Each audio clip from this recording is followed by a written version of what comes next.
Hello, what's new with you all? I know that many of you find it difficult to draw Satoru Gojo accurately and always make mistakes with proportions like one eye being bigger than the other, etc., which can lead to frustration. I draw diligently and repeatedly, but the drawing doesn't come out the way I want it to.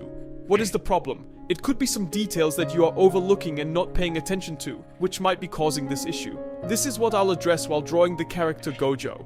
Get your pencil, eraser, drawing paper, and let's get started. When drawing the character Gojo Satoru, you will start by drawing a circle and dividing it into 4 sections. Then, you will determine the placement of the eyes. Oh, what beautiful eyes, those blue eyes. As a tip, when doing the initial sketch, always use an H grade pencil. The specific number doesn't matter as long as it's an H grade pencil, because if you struggle to control the depth of the pencil, this type will make the initial face sketch much easier. Another tip is to always analyze the drawing before starting.